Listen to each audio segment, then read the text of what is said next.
Greetings, denizens of the tri-state area. Jacob Weil here. And Blue Dragon 5. Dragon, I know what we're going to do today. We're going to activate the Recap-inator and discuss my favorite cartoon, Phineas and Ferb. That's right. In honor of the 15th anniversary and in preparation for the upcoming revival, I'm guiding Blue Dragon 5 here through the series, experiencing his reactions, watching it for the first time, and reliving my summer memories through the years. Today's episodes are Day of the Living Gelatin and Elementary, My Dear Stacy. And up first we have Day of the Living Gelatin. As you can see, they had a thing for like these 50s B-movie titles for a bit. Yeah. So, Dragon, how you coming down on the gelatin? The Day of the Gelatin. Well, Jacob, I think at the end they will appreciate gelatin. Yeah, like Jello, gelatin. I haven't had it in a while, but I can appreciate it. Yeah. You know, I actually had some recently. Gotta admit, I think I've outgrown it. How's that? I appreciate it, but I don't know. I just tried to I don't know. It didn't hold up the way I hoped because I was so hyped for lime Jello, and I tried, it just didn't quite, I don't know. I kind of prefer like an ice, like a popsicle, like a lime popsicle to the lime Jello. I know it's a very different consistency, but it just feels. Yeah, maybe it was just the place where you got it from. Who knows? I don't know. I mean, it was store bought. I don't know if that's the case or not. Okay, you know what it might have been. What? I don't know how much a difference it was because I think it was mostly a texture thing, but it was, I think, technically sugar-free Jello.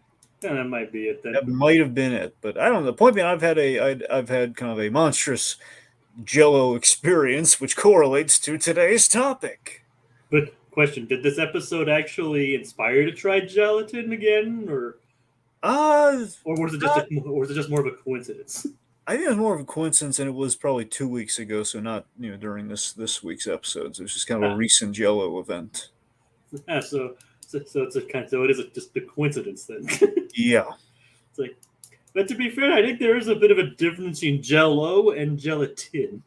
I think there's a slight difference. Well, you're right. Jello purely in the cup. Gelatin, in the fun of wide variety of shapes and kind of shapes and presentations.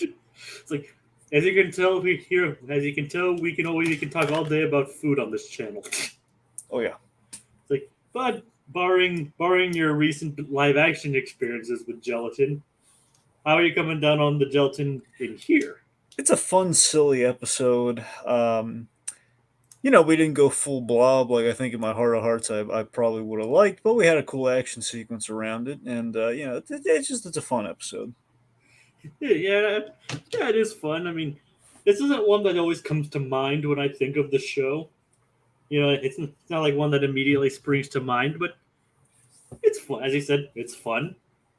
It has an interesting concept of like you don't see a lot of gelatin monsters going berserk in media, so it's kind of an interesting approach. But so let's get on with it. Let's get it started. So we join Candace, Stacy, and the rarely seen Jenny at their gelatin party. Yes, Jacob. Why are we having a gelatin party? Could it be that it's Jeremy's favorite dessert? Could be. Could be. Yes. Yep. So we have so they're making gelatins because it's Jeremy's favorite dessert. Oh yeah, and let's see. So Perry's in the cupboard. Calls him Candace to freak out. Yep. He's like, and she incorrectly calls him a rodent. That's not right, is it? No, he's technically considered a monotreme. That's what I thought. I was wondering, like, there's no way there's like a rodent related kind of thing with the platypus. I mean, with the platypi, yeah. The platypeople, or you know what I mean. Yes, I know what you mean. but yeah, technically his class is considered a monotreme. He's incorrectly been called a marsupial before too, and that's not correct either. Right continent, wrong class of animal. Right. Anyway, so the boys get called in. They show up in style. Yep, molecular teleporter. Yeah, they pulled the Star Trek entrance.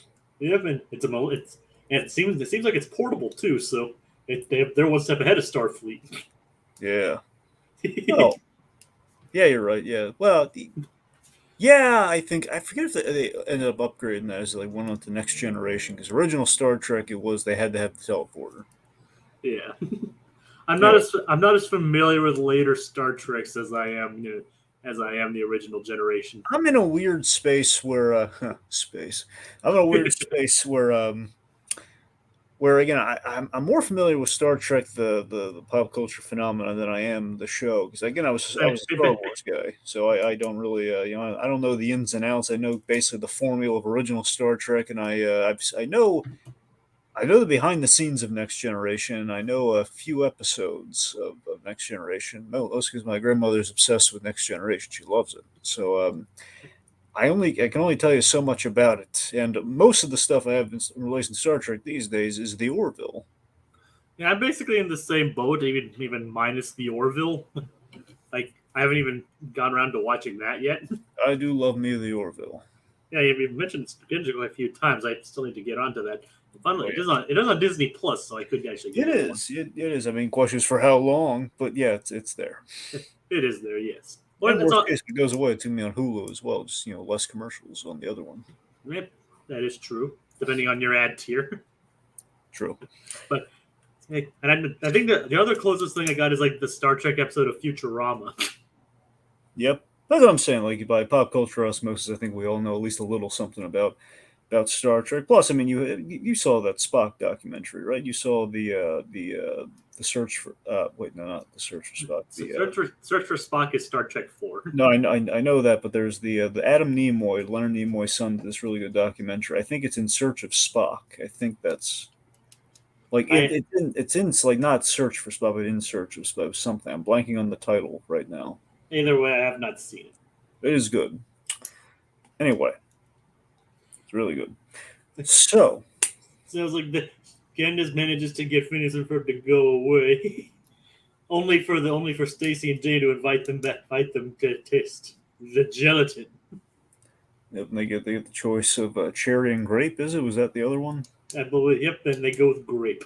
Yep, they go for the grape, and then they're bouncing around, having fun with it. All the silly things you can do with gelatin. And Candace is like, oh, no, again, I love that Candace is on the edge of her seat, knowing they're gonna get into shenanigans here. Like, oh no, don't invite them to do anything with it. It's gonna turn into a whole thing. I've seen it before. Yep. She's speaking from experience. Yep.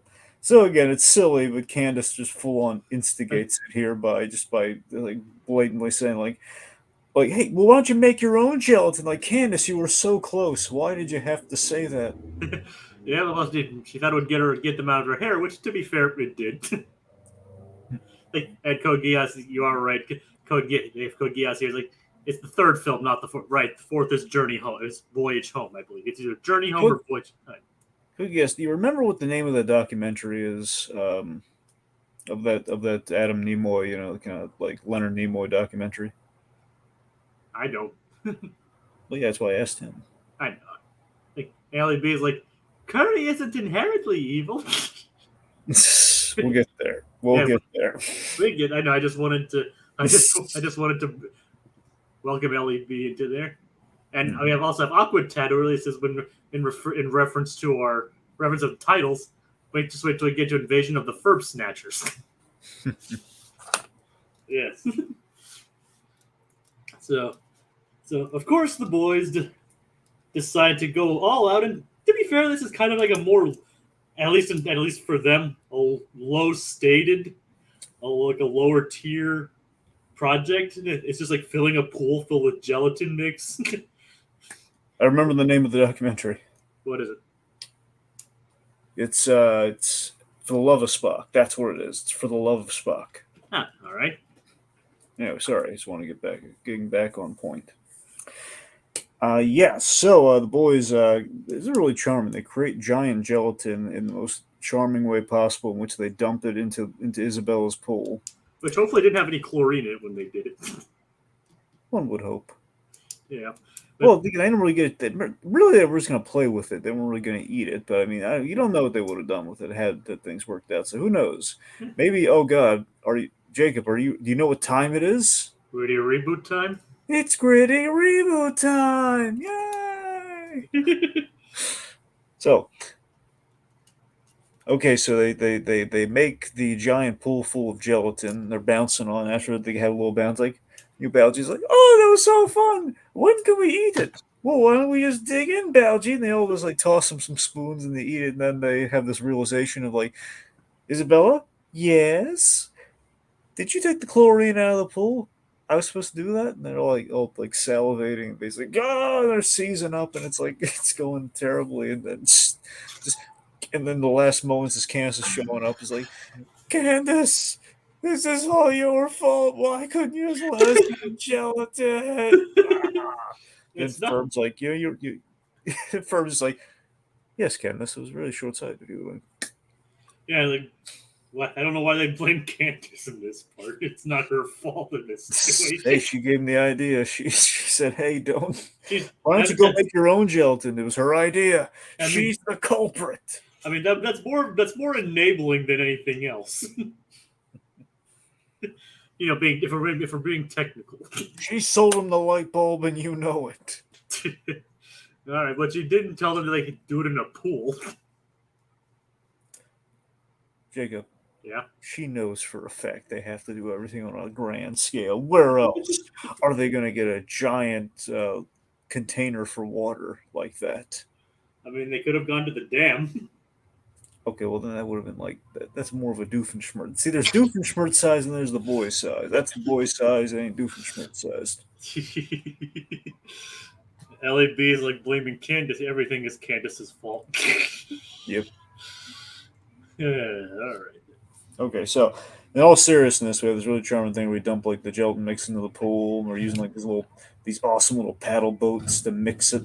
Which to be fair, is kind of like not as high tier like some of the other stuff they've done. Not in terms of like my enjoyability, but I mean it's just like it's not like it's this huge epic construction project that they're doing. It's just like putting gelatin into a pool.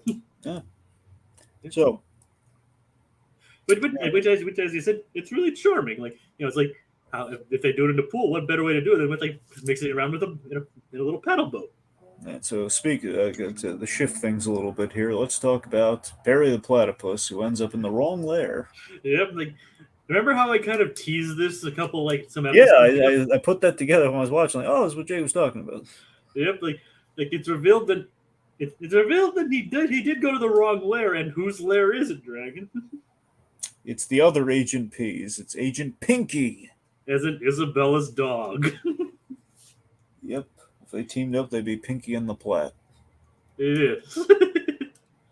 Oh, God. Anyway, so, yes, we have this, I believe... No, I'm thinking of the next one. Never mind. But yeah, so we have this Inspector Initials? No, you want acronym. Well, that's the thing, because I know later on we're going to get initials in the second one, but you're right. So this is acronym. Yeah, Wanda acronym. Her title's Admiral Acronym. Really? Yeah, basically all of the ranks are contractions. I didn't hear a rank, but it's not specific. I don't think it's mentioned just yet. I'm seeing the patterns with these three. You got Major Monogram, you got the Admiral Acronym, and you have you're going to have Inspector Initials. And later in like the fourth season you have Colonel Contraction. Okay. So you can see where they're going with this whole thing. And yeah. And do you want to know who voices? Well, actually, who both voices Admiral Acronym and Inspector Initials? And I know who voices Inspector Initials. So it's the same person. It's Jane Leaves. Yep.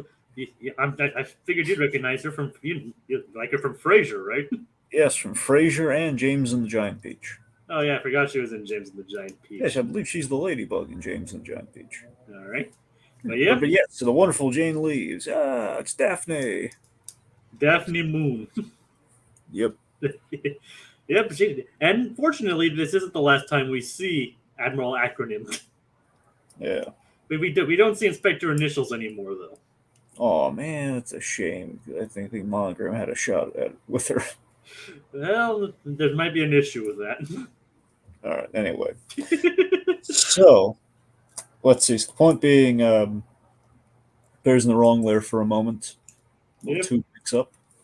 And then he goes over to this lair, and then it turns out Doofenshmirtz is inviting Perry for tea.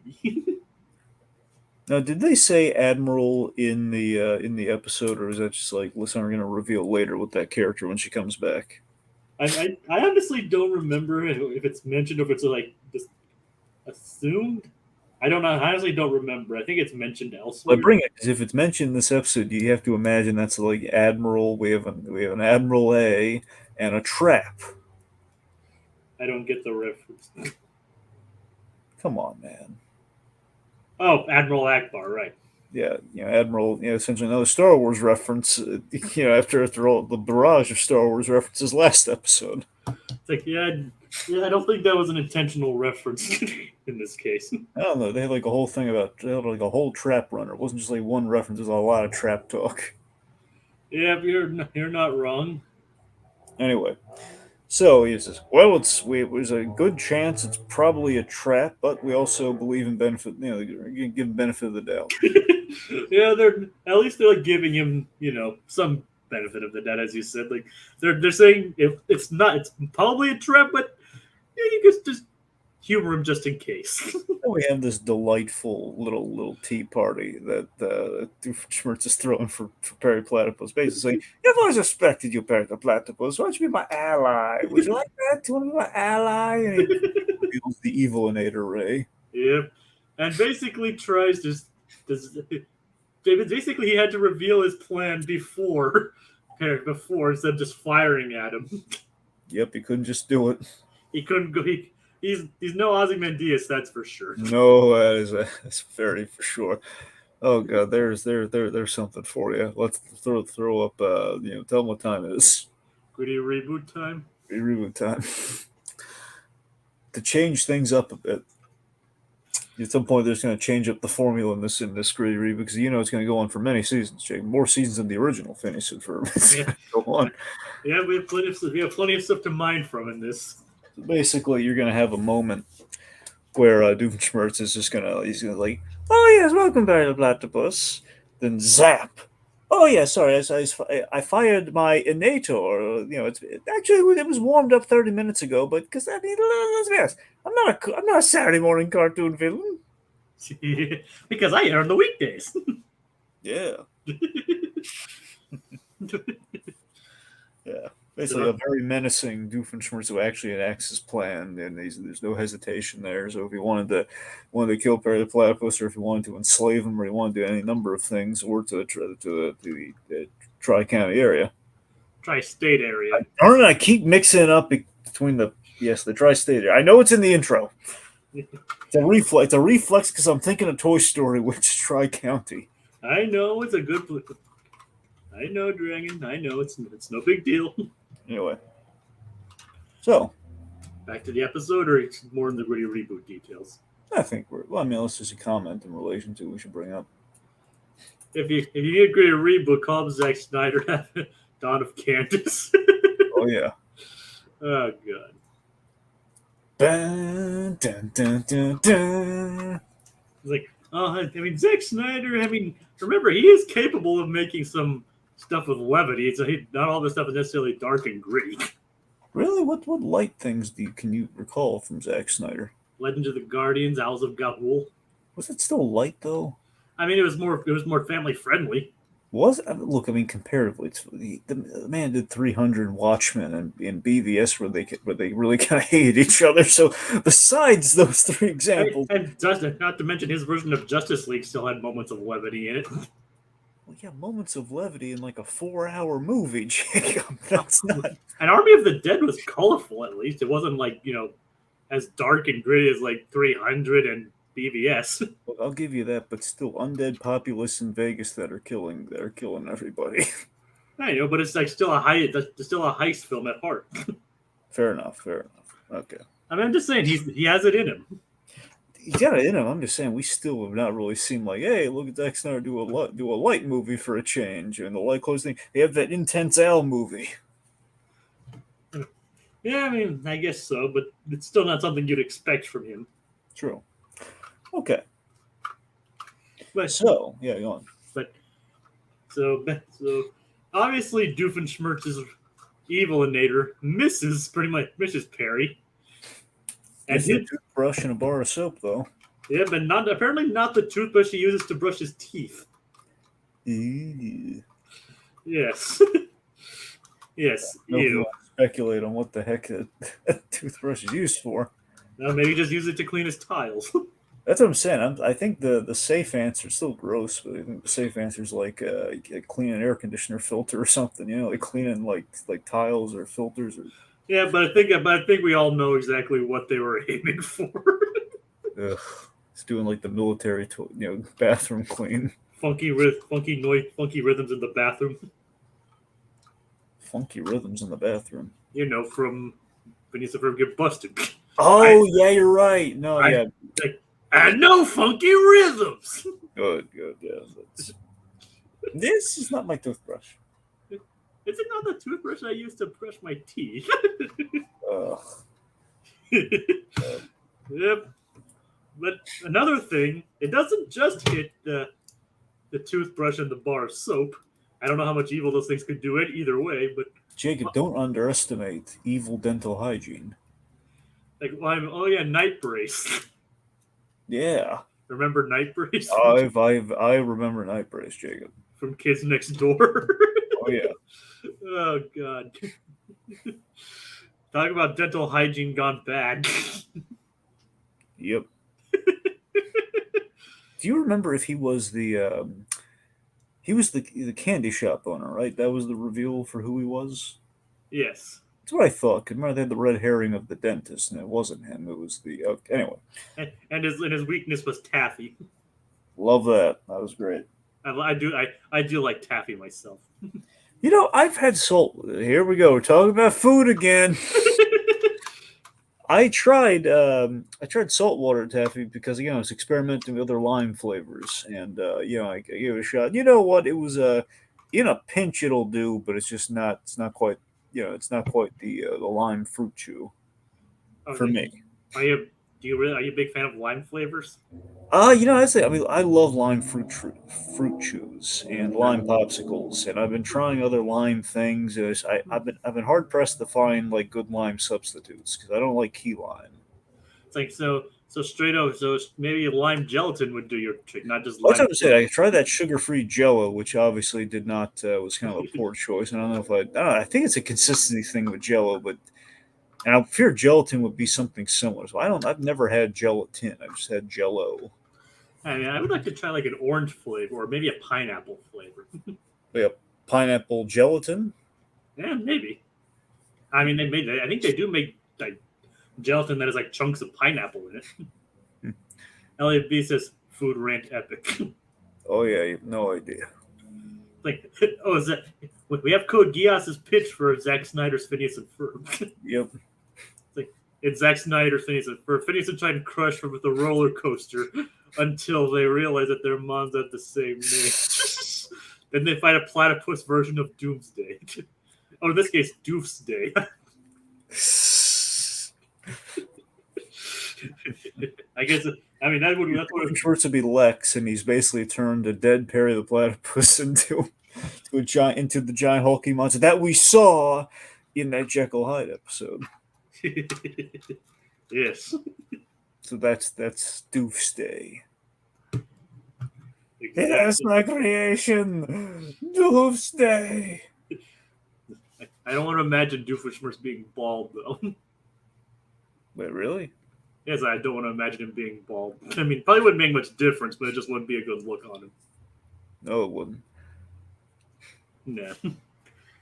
Yeah. That means Vanessa would be Lois Lane. Would be Ferb's Lois Lane. It depends on who's Batman and who's Superman. Well, that's what I'm saying. He says crushing him with a roller coaster. So I'm I don't know. I guess you're right. Either or. I guess one side's Isabella, the other side would be Vanessa. So And besides, wrong comic book universe association. true. so, but the gelatin, but the gelatin turns out to be hit by the evil-inator, turning it into a living evil gelatin monster. Now here's the question, Jacob. Yes. Did the curry play a role in the evil? I think it's more like misplaced blame. Yeah, I know. I'm just saying. It's just like it's such a great joke. The whole it's evil gelatin because of the curry. It's like, who added the evil flavor?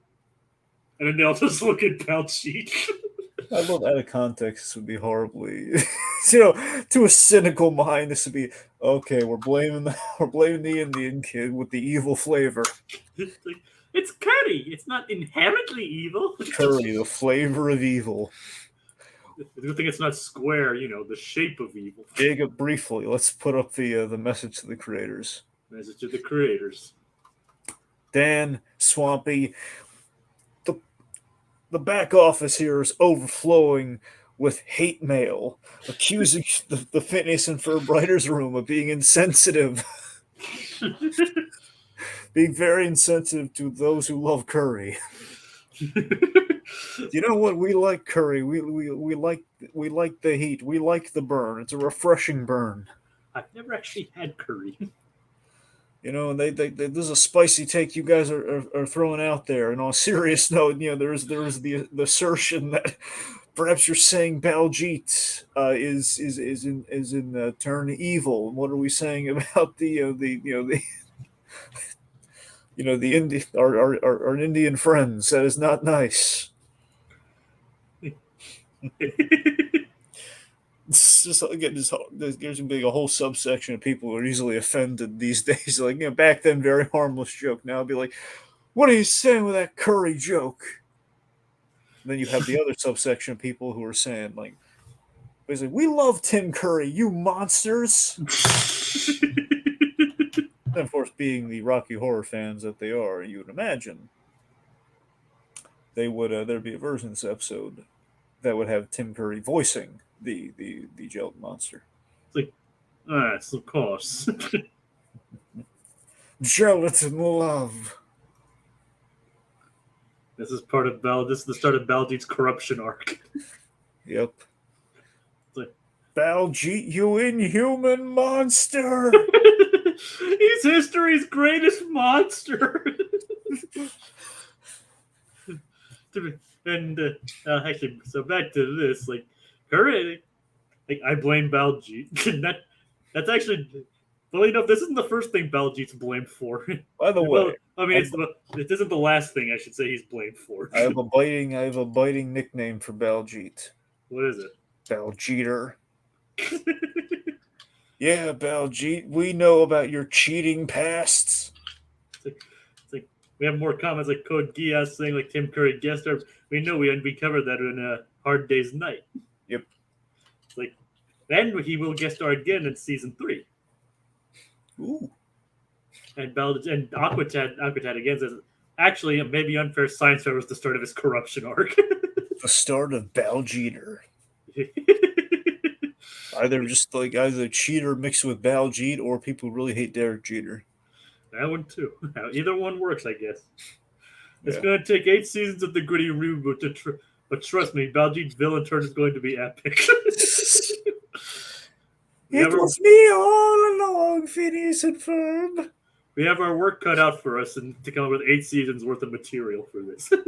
He's going to unzip. Perry's going to unzip his head one day and says, "It was me." Oh God.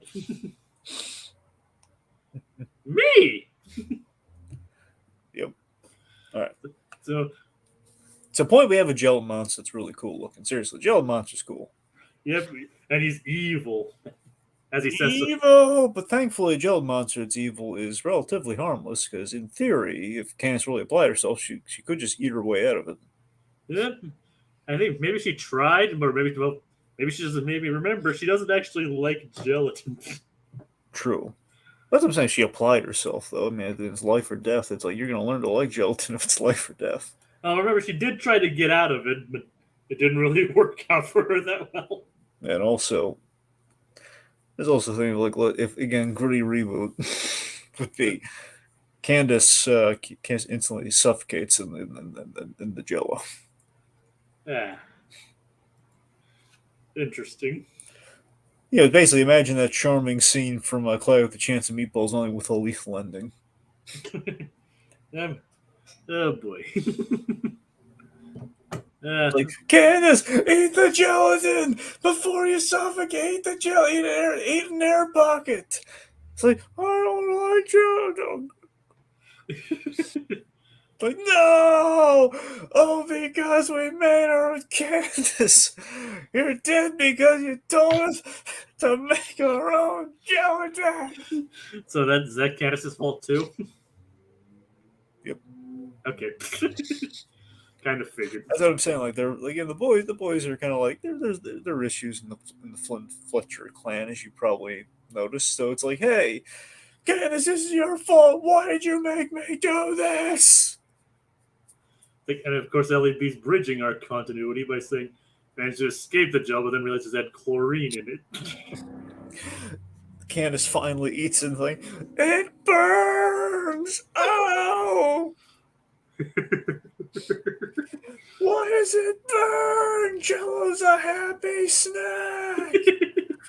Ah. Oh god. Oh, God.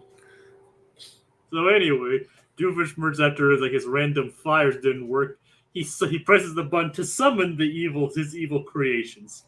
And as we mentioned earlier, all he gets is a toothbrush and a bar of soap. Yeah, but then the gelatin monster shows up. Oh yeah. By the way, well, it goes down the drain, which fortunately leaves Candace unscathed. oh my goodness! With saying, "I've got to re-examine my life." Here's a question. Yeah. We had this fun sequence where I like that it's kind of some jovial summer fun and taking on the monster. Like, basically it's very summery and like, hey, we're going to throw water balloons and squirt guns at it. But in real life, Jacob, do you have any idea, like, does water, like, destabilize Jello? Is it really, because, Jello seems really kind of like, elasticy and kind of like, it's, there's water in it technically. So, I mean, what do you think? That I do not know. I'll have to check on that. But gelatin dissolve in water. Gelatin is and dissolves in water. So apparently it does. All right, Jacob, throw up the message to the creators. Message to the creators, gentlemen. I salute your scientific authenticity. Okay, we're good now. Like, you'd be surprised how much stuff that they include that is actually scientifically sound. I mean, for all the cartoon nonsense that they put into this show, there's quite a bit of it that actually does have basis in reality. Yep. So Perry, in facing this giant gelatin monster, it's why I love it's like patting Doofenshmirtz's head and everything, like master, pat him on the head. It's like it's so corrupt and cantankerous and carnivorous and low in calories. Yeah, but as we determined earlier, also water soluble. So Perry just thinks fast and dissolves it using the sprinkler system. Yep. Basically, Perry just killed a sentient creature. If you think about it, it was sentient and he just killed it. Even if it was just gelatin. Perry's a cold. Schmerz loses his new evil son. Yes. He still has Norm, though.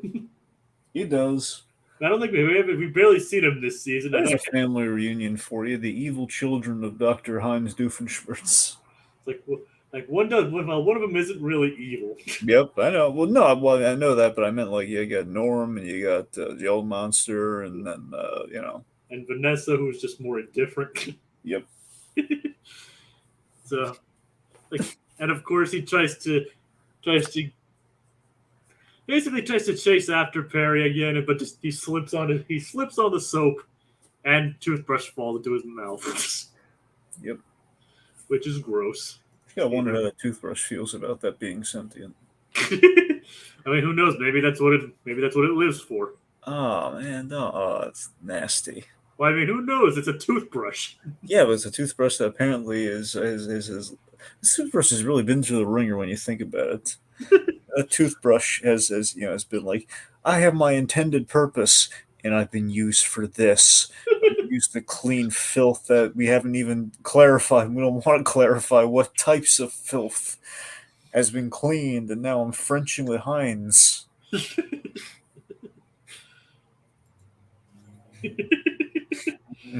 Yeah. I don't know. Perry's technically killed Doofenshmirtz a few times by this point. In our gritty reboot. Not a gritty reboot, but still, there's at least there's an attempted kill count. Yeah, that is true, but I don't think he'd ever let Doofenshmirtz die, because there have been times where he did save Doofenshmirtz from his doom. True. I mean, there just as many times as he pretty much left him to his devices, but I think he knew that Doof would be fine. And the whole Batman Begins argument of like, I'm not going to kill you, but I don't have to save you. You finally learn to do what is necessary. Yep. Yeah. God bless Liam Neeson. God bless Liam Neeson. Yep. All right. And of course, it comes to the end.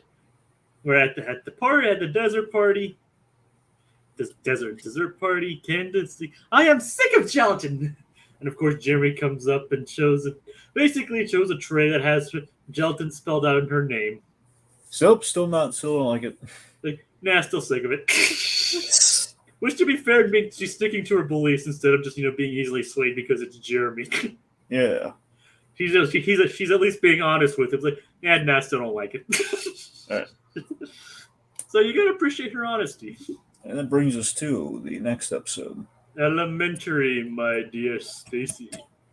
I'm sorry, real quick, something about Liam Neeson, because Kogias brought it up. Yeah. It's good. You'll know Liam Neeson's going to be at the very end of his career when he has a product placement for the Nissan car. Hello, I'm Liam Neeson, and this is my car, the Liam Neeson. Liam's Nissan. Exactly, that's what they're going to call that ad too. See, I could see Ryan Reynolds doing like a parody of that ad with him. I could absolutely see that happening. Wouldn't it be kind of funny though if they also got Liam Hemsworth in there too? Hello, Liam. Where did you buy that? Oh, I'll tell you that. Where I bought it at the Nissan dealership. Okay, I'm gonna get that. It says, oh, hello, Liam Neeson. This is like, oh, it's Liam's Nissan. It's Liam Neeson. Anyway, okay. In all seriousness, elementary. My dear Stacy. My dear Stacy. So it's another adventure in merry old England, and this time Stacy's along for the ride. Yeah. So how you coming on this one, Dragon? I think this one was an okay episode. I love me Malcolm McDowell, so I love him as his character when he shows up. Reggie? Yeah. Reginald? Yeah, Reginald. Yeah. That's it, yeah. So I love when he shows up, and I like that character. So we're going to UK. Unfortunately, his screen time was a little on the minimal side, but he was there at least. Yeah. Yeah. Code Geass is like elementary. My dear Stacy, one of my favorite episodes of the season. Stacy's one of my favorite side characters, so you always enjoy seeing more of her. We here on So You Want to Be Imaginary like Kelly who? Who? Kelly. Okay. And Code Geass, like Candace trying to be like Sherlock Holmes is very fitting because, like Sherlock, she can be antisocial, but deep down, she's the real hero of the story. Yeah, there's a logic to that. Makes sense, I guess. Yep. So it's like so the boys so the Flint Fletcher family is in England, and of course, as mentioned, Stacy's here, and she and Candace develop a taste for Sherlock Holmes. Yeah, but it tastes like gelatin. No, I'm kidding. No, but yeah. So they read through all the Sherlock Holmes books. Which is impressive that they read all of it in about 8 hours, considering how much Sherlock Holmes stuff there is. Oh, they're not playing on their phones. That is true. But well, yep. So of course, and of course, everyone else has their own plans with Reginald and Lawrence going to the Haggis Festival. Now that was really funny. The whole like, what is it, like 20 But flavors? there are 29 individual flavors. Like, I'm just wondering how many flavors of that haggis could there possibly be? Well, I mean, I guess it depends on how many sheeps there are, or different varieties of sheep there are. Well, I'm I not. guess okay. I guess technically, if haggis is defined as just the innards of an animal, then I guess technically it's a bunch of different animals. I don't know if I think haggis does specifically have to deal with sheep. I don't know though, Well, then it's all. Apparently, there's like at least 29 types of sheep. or at least it's like ways to cook it. Ways to cook it. Yep. There are 29 individual flavors. I for one would not be excited to try haggis. You remember that Samurai Jack episode, don't you? Yeah, which one? I mean, I guess it has something to do with the Scotsman, but Yeah, I believe it's. I don't remember if it was the first or second Scotsman episode. I think it's the second one. I don't necessarily recall the specifics. Yeah, I know it's the second one because the Scotsman it's really great. Oh god, there's like I think there's Because I remember the first one, like when they came to pass on a bridge, and the other them wanted to get out of the way. Basically, folks, the Scotsman episodes are great. I forget if there's 2 or 3 because I know whatever the sequel is, whether it's the second or last time they see each other, I think the second. They not counting season 5. Oh, okay. I mean, just in the original stuff. You have the Scotsman is trying to save his wife and needs Jack's help, and they basically I do rally. I do remember that episode. And they rally the troops for a moment, and they offer the samurai haggis, and he learns what it is, and he's very disgusted by it. And I remember at the end of the episode, the wife basically frees herself. Oh yeah. It's like, I love how Malcolm McDowell will be in super adult things like Clockwork Orange, while then be things like this in Scooby Doo. He's got such a large variety in his filmography. Yeah, I was lucky enough to meet Malcolm McDowell. He's a darling of a man. I love him. Where did you meet him? At like a con? Yeah, the Monster Mania con. Ooh, nice. Like, speaking of Monster Mania, guess who just recently got confirmed for my upcoming Galaxy Con? Who? Ron Perlman. Oh man, you get all the luck. Yeah, a lot of big people come to this one. Gee, the Comic Con this year is gonna be very slim picking celebrity wise. So they're all good because they're all going to Galaxy Con apparently. It seems that way. Yeah, I mean, Ron Perlman. Yeah, Ron Perlman's going to be there. God. Well, then again, I guess the trade-off is GalaxyCon. What kind of stuff is that? Like aside from the people there, I mean, what was this GalaxyCon like? They have pop culture memorabilia. What do they sell there? I mean, it is basically just like a big convention. Like, I mean, like it depends on what it is. Like, there are like people selling their independent comics. There's all kinds of artwork, it's fan art, memorabilia. Okay, so the point being, the theme is it's not just comics. It's more so memorabilia, including like probably props, photos, art, merchandise. It's basically just the name for it. It is basically just a big Comic Con, like a big convention of like actors, voice actors, like comic book artists, things like that. Yeah, basically pop culture nirvana.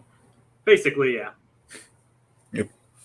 Anyway, yeah, I mean, for me, when I think of Malcolm McDowell, I love, and I wrote him a fan letter I gave to him when I saw him. I told him how much I loved what he did with Metallo in Superman the Animated Series. Like, and he says his Slade is one of the best supervillains.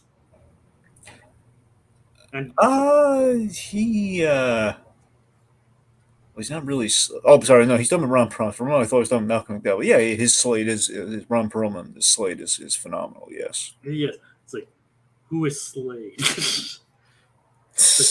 and of course, he's also like on the less villainous side, a rare non-villainous side. There's Mr. Lancer from Danny Phantom too.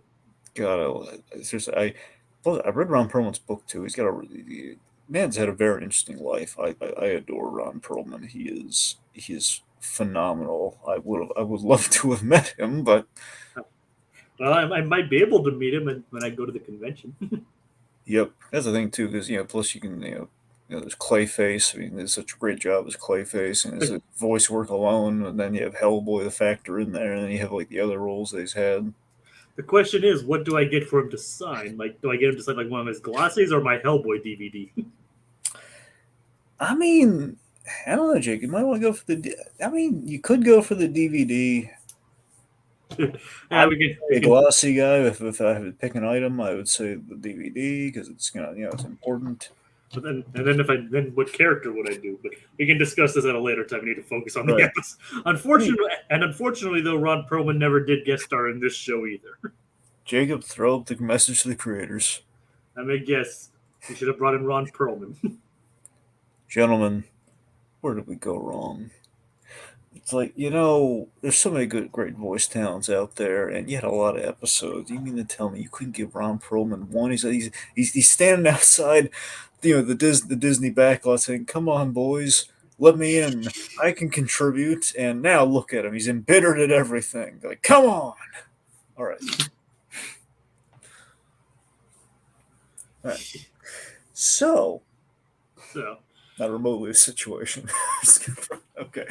Anyway, since we're going, the big centerpiece is the London Eye, which is a real location in London. Yes, Jake. When you think of the London Eye, what's the first thing you think of? A giant Ferris wheel. Well, sure. I mean, the first time you saw it, Jay. What do you recall when you think of the? I have no idea. I don't know. Well, for me, I keep thinking of so weird. Like I always think of the. Think of that scene from Fantastic Four 2. You mean Rise of the Silver Surfer? Yes, Rise of the Silver Surfer, in which they have that action sequence that takes place on the London Eye. I've only seen that movie once, and that was like when it first came out. Right, but yeah, it's always every time I think of the London Eye, I'm always thinking of that sequence. Huh. Yeah. Anyway, just because there's a giant Ferris wheel in a city, seemingly, so it's. I think it was also briefly seen in one of the X-Men movies. I don't. I mean, look, if it's brief, it's not a set piece for an action. It's probably in there briefly, I guess. Like to say, hey, look, it's London. Yeah, I guess that makes sense, probably. The Code Geass says, Rise of the Silver Surfer is the best Fantastic Four film, which isn't saying much. Yeah, it's not really. I was about to. I've been playing Final Fantasy 16. I was about to say the best Final Fantasy movie. That's the thing, because even when you measure those original two Fantastic Four movies, it's kind of a thing where the first one, while flawed, is, I think, more solidly a film. Like it's a little more straightforward in what it's doing. Rise of Silver Surfer is like great additions and great little bits and moments, particularly all the Silver Surfer stuff. Plot wise, we kind of lose ourselves there. There's not really a plot to it. Yeah, but anyway, and we turn certain characters into clouds. So anyway. Either way. Yes, either way. So London Eye, the boys are going to London Eye. Candace, meanwhile, she's going to bust the boys using deductive reasoning in her Sherlock Holmes getup. Yep. Meanwhile, Stacy wants to take advantage of being in London and going on a shopping spree. And of course, Candace drags poor Stacy in her adventure as being her Watson. Meanwhile,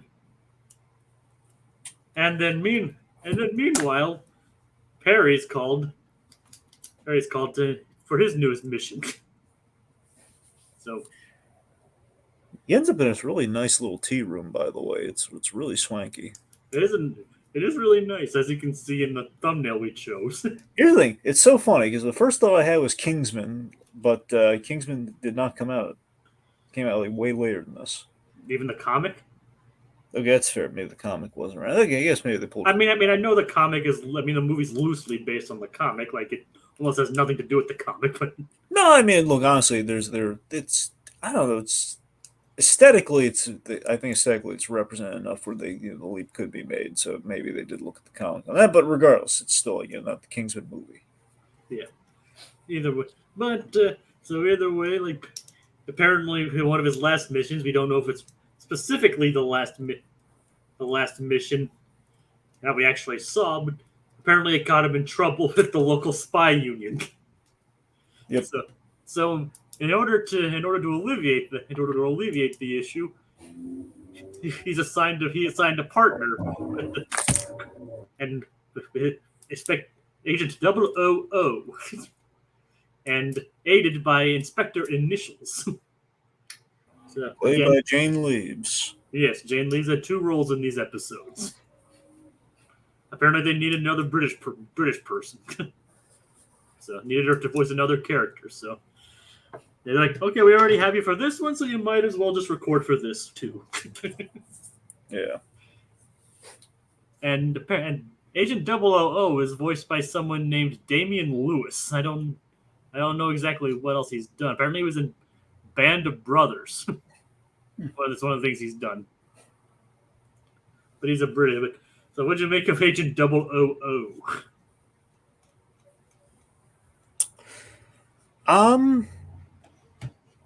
Yeah, okay, so Double, of course, there's a little bit of patterning after Sean Connery, James Bond. I love the name pun that we do later with like Doofenshmirtz making fun of the name and the fact, like 000. That's just 3 zeros, isn't it?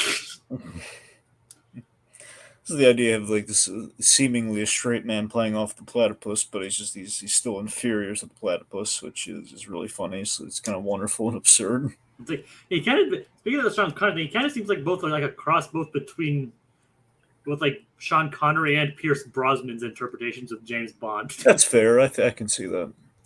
It's like definitely not Pierce and John Lazenby's or Roger Moore's.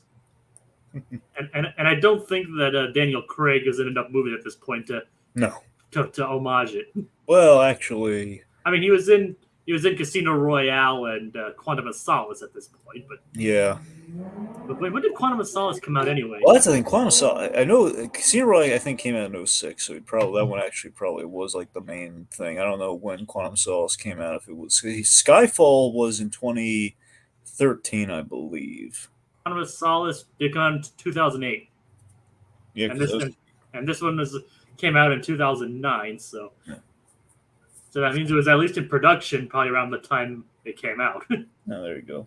Anyways, the fact that the Phineas and Ferb is always dealing with it's always dealing with like spycraft with Perry the Platypus, giving him a chance to kind of like measure it against the kind of recognizable spycraft in a sense, just a parody of it, is really funny. And we have this gag where we have this really great gag where they say go stop Doofenshmirtz, and then our 000 character here, he's just like, what, is that it? Like, no information? What kind of mission is this? And Monogram has this great burn where he says, like, it was enough for the mammal. Like, ooh. That kind of impresses Inspector Initials there. And I like that. Like, the Monogram kind of has the hots for there, and she's impressed by him. I think it's just more like a mutual respect kind of thing. Sure. But I don't know, maybe. But no, I'm saying there is a mutual respect there, but I don't know. Like, mainly because the next episode reveals that he's married. I'm just saying, like, literally the next episode reveals that he's married. And a future episode reveals that he has a son. Well, it could just be a bad father. He's actually a pretty good father from what's revealed. All right. But we'll come to that in season 3. All right. But either way, like, and of course, the gag of them both sharing a car. Like, first they're riding in Perry's car. I love that so much. It's such a perfect visual, and I love the car design. And it's the fact that he's far too big for it. It's like, we're taking my car. And to be fair, Agent 000 does have a nice car. True. Yep. It's like it has like all kinds of amenities, including an MP3 player, which is the most important feature. But the question is, does it have cup holders? Answer? I don't know. And that's the answer. Yeah. We don't know if it has cup holders. I mean, that's like a make it or break it deal, Dragon. Every car needs to have a cup holder. It needs to have cup holders. That's true. Is it really a car if it doesn't have cup holders? Here's a question. Yes. Does the DeLorean have cup holders? I don't know. I'll need to. I don't think it does. I'll need to rewatch Back to the Future and do like a freeze frame of the interior of the DeLorean. I don't think it does, but obviously, if the DeLorean isn't a car, then there is no car. I mean, it's a time machine. Well, still, it's a time machine on wheels, though. I know. You built a time machine out of a DeLorean? Oh, by the way, did you hear about the Back to the Future musical? It's going on right now. I didn't know about that, but it's been going on, yeah. But Kogia says, we don't need cup holders. Like, we always need cup holders, Code Geass. Yep. They're a requirement for any car. No car worth their salt lacks a cup holder. All right, so we have this gag with the ejector seat. It's like, don't touch that. That's the. I was like, I suppose you think that was funny. And then he just chirps in response. It's like, honestly, I think a lot of time Perry was just messing with him. Oh yeah. Me too. You can tell that Perry likes to mess with people. He has a bit of a sadistic sense of humor sometimes. Yep. Though in his line of work, you kind of have to sometimes. It ain't easy being an anthropomorphic spy platypus. Yep, I know. I've tried that. It's not easy. It's like, like the platypus part or the secret agent part. I'm not at liberty to say. All right, I won't ask.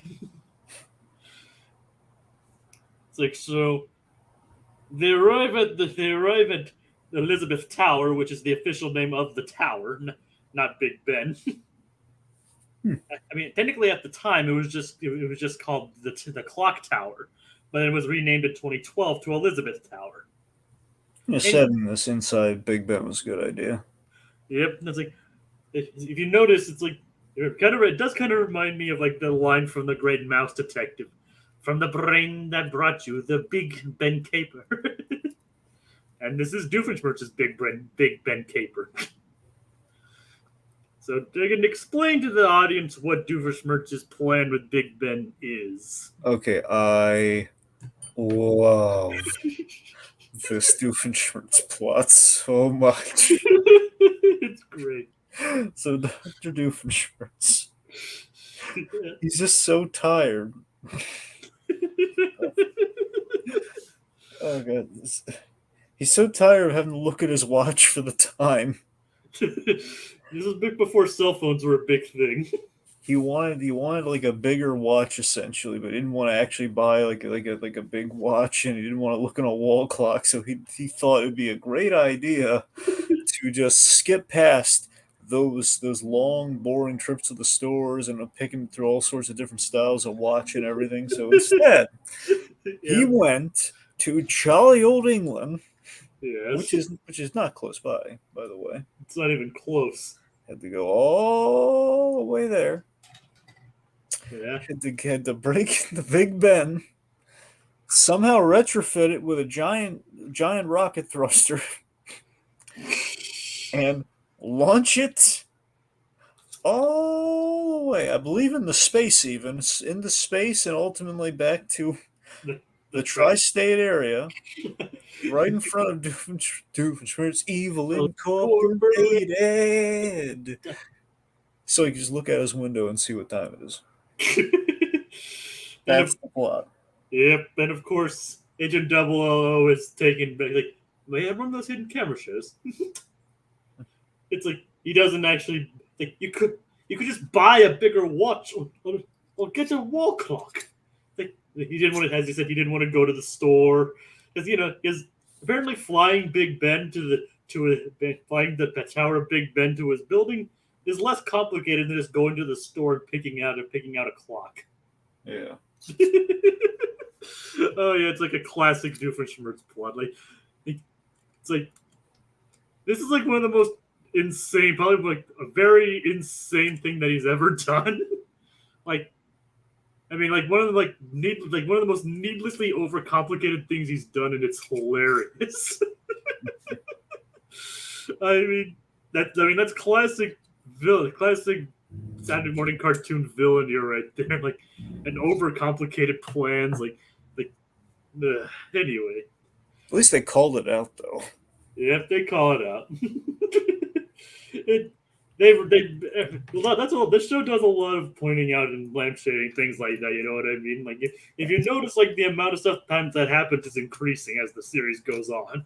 Oh, in the end, we see that what separates 000 and Perry the Platypus, which, by the way, as Doofenshmirtz kind of makes fun of when you put them together, Oop. it spells like, I was just going to say, oops. Looks like there's a nerve there. Love it. I love messing with that guy. Also, I love his like instant demeaningness of this guy. Like, oh, Perry the Platypus, who's your little friend? Just love he's just rubbing in like the platypus is the big kahuna here, spy boy. It's like, yeah, I mean, he definitely has a better success rate because he actually knows what to do against Doofenshmirtz. Yep. Like, meanwhile, because Doofenshmirtz actually does come pretty close to succeeding in his goal, but and he probably would have if Perry didn't have his quick thinking because Agent 000 was taking his sweet old time trying to cut through the metal trap, which is platypus sized, like using his wrist laser. Meanwhile, Perry just throws a brick on a button that Doofenshmirtz left behind and frees them both. Oh, yeah. Anyways, the real thing that separates them is that Perry works smarter, not harder. Where this guy's like climbing up the tower, which basically takes him to the end of the episode, where Perry, he just takes the elevator. Yep. Perry's more practical. Yep. Funnily enough, the platypus. You realize this man is a platypus. The platypus thinks things through more than the trained MI6 agent. Actually, I can't know if he's MI6, but it does say he works for Her Majesty's Secret Service. So Yeah, on Her Majesty's Secret Service, so a little James Bond pun there. yeah, that is true. Yeah. Yep. So he is on Her Majesty's Secret Service. So maybe it's MI6 or another secret spy division for all we know.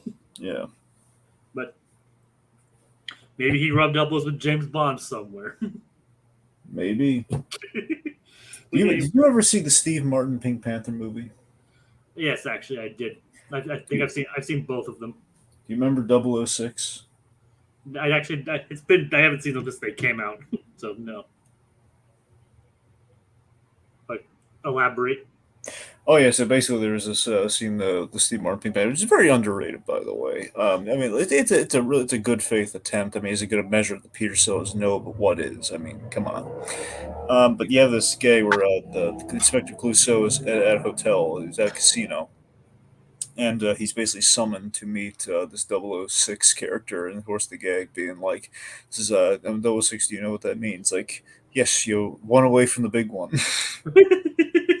It was this thing where he kind of has like two scenes in the movie really kind of help with the plot. So we need to get Clouseau respected in the community. So he kind of this spy, who, by the way, Clive Owen played him, and in the industry the idea was before, I think it was before. Well, it was around the same time, I guess. Around the same time Daniel Craig was cast, the rumor was Clive Owen was going to be the next Bond. And honestly, back then he would have had my vote to be the next Bond. I think he actually had a lot of screen presence. I think he might have been really good for it. But anyway, so he... now they're just to bring Henry Cavill into it. Yeah, well, I mean, yeah, we got to give him something after we did him dirty with all the DC stuff. We got to give Cavill something. Not to mention how they also screwed him over with Witcher, too. Yeah, that's what I'm saying. I mean, in conjunction with the DC stuff, so yeah.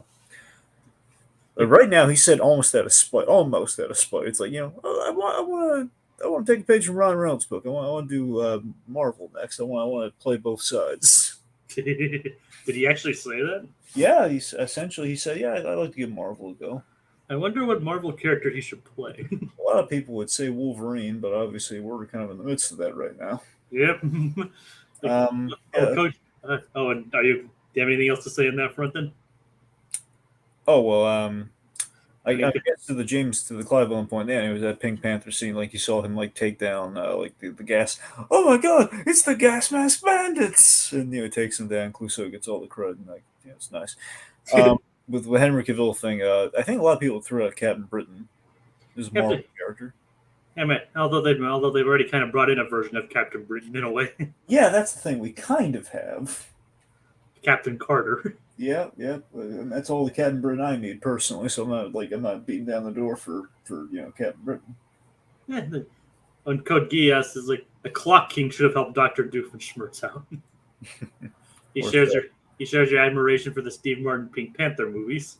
Yes, our friend Laser Dude right now. He's busy with better things. But if he were here for a moment, he'd be clutching his pearls. Like, did they just say? No, Laser Dude. It's not Condiment King. It's not the Condiment King. It's the other acronym. It's the other it's similar. It's the Clock King. Okay. Leave it to the animated series to turn a villain like Clock King into something of a threat. Yeah.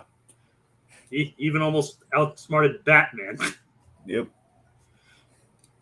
Love the Clock King. And Brave and the Bold did something, but he was funny in that one. Yeah, it was a little more closer like the original comic thing, which is just he has a fun, campy design, but this animated series Clock King was phenomenal, just great. And of course in Brave and the Bold you have D. Baker voicing him with a German accent. Exactly. So it's on equal footing. Also, fun fact. Here's a fun Clock King fact. Yeah. The only time Bill Finger ever got a proper Batman credit until we eventually, it's not like we exonerated him or anything, but until we eventually gave him the credit he rightfully deserved, or at least did the start of actually acknowledging him after decades, over minimum at that point 75 years. It took 75 years to give Bill Finger credit on Batman for basically doing all the real creative legwork on him. The only time he ever got credit in something Batman related was the Clock King episode of 60s Batman. Huh. The only time he ever saw his name, the episode written by Bill Finger, and there was Charles Sinclair was Charles something.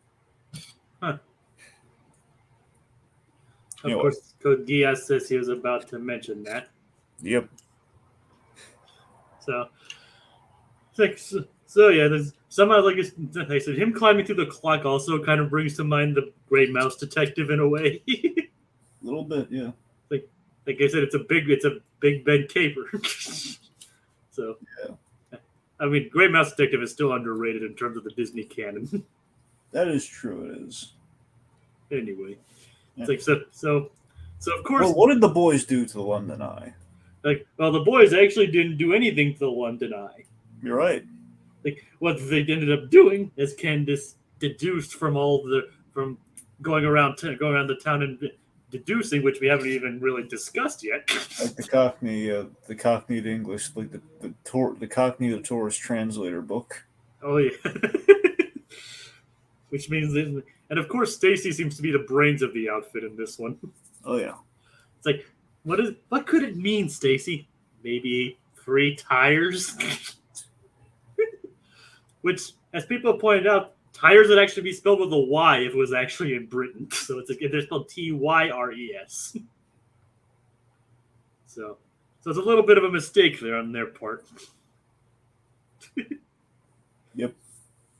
Hey, I have different kinds of background dragons. They'd be a real world or related to this.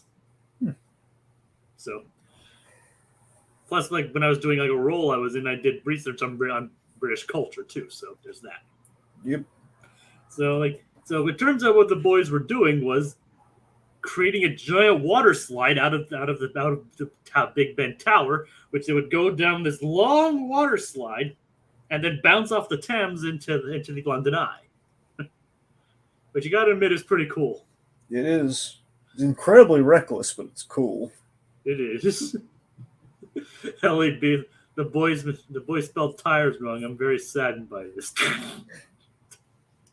Well, they spelled it right in terms of how we spell it, but in terms of how it's spelled over in Britain or over in England, because Britain is the island, England is the country. Okay, but either way, the water slide is awesome. Using it to bounce, basically skip off the Thames into the London Eye is even more awesome.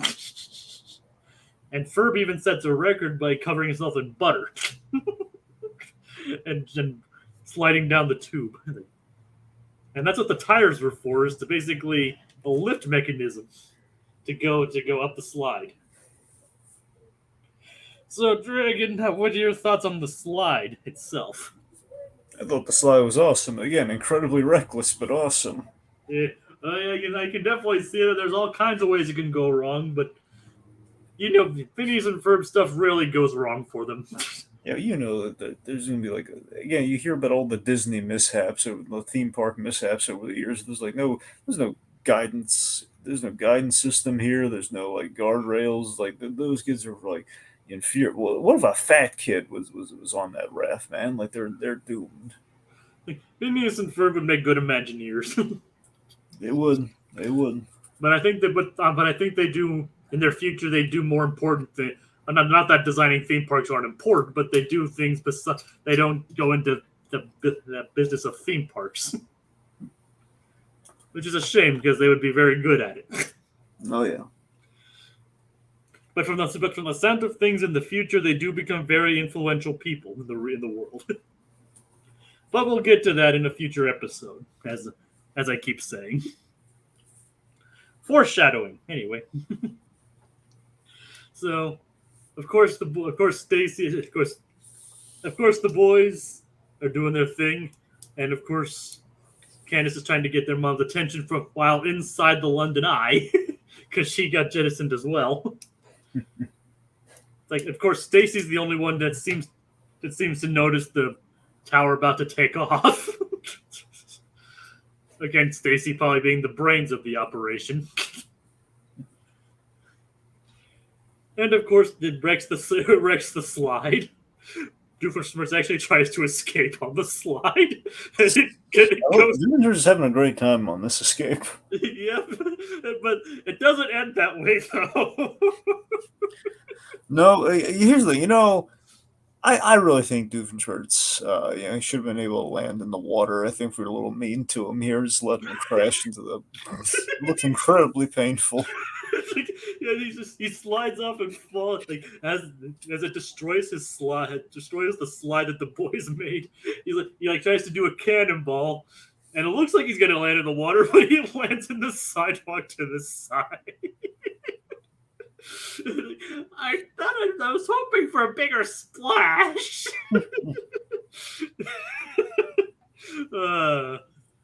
That's hilarious. That's all I can say about that. You feel bad for the guy, and you're like, "Ooh, that would hurt." Because in reality, people would probably die from that, or at least have a very bruised coccyx. Your very bruised tailbone. No, I know. All right. I just wanted to clarify for people out there who didn't know what a coccyx was. But anyway. So of course, Perry pushes the button, and the tower goes back to where it was. I do like the solution that we didn't just blast the Big Ben into space. We just kind of shook it, and then we kind of raised and then landed it. Yep. It's a simple solution, but effective. It's very practical, and plus it would be be irrefutable proof. Where's Big Ben, huh, Ma? Huh? Yeah, but that one she can't blame on the boys. Well, still, it's something's amiss here. I mean, yeah, that is true. So of course everything goes back to the way it was. They just head home, and that leads to the end credits, in which Agent 000 is just maneuvering through the rest of the clock, trying to get to the top. And Dragon, what issue does he have with it? So if he finally gets there and he checks his watch, oh man, this watch is so small. I should get a bigger one. It's like he finally understands Doofenshmirtz's plight, despite the fact that he's literally standing in a giant clock. Yep. This episode's funny. These episodes don't necessarily come to mind when I think of this show like other ones other ones come to mind more when I'm thinking about this, but I still think they're two very solid, very funny episodes. Agreed. Code Diaz is dead and swampy. Please make a Detective Candace series. That would be kind of interesting to see, like her trying to use deductive reasoning more often. So, any closing thoughts on this week's episode? It was a solid week. Yep. Would you say it's a step up from last week's picks? I'm trying to remember last week's. Cause I know there was one week that was kind of not great, but last week's episodes.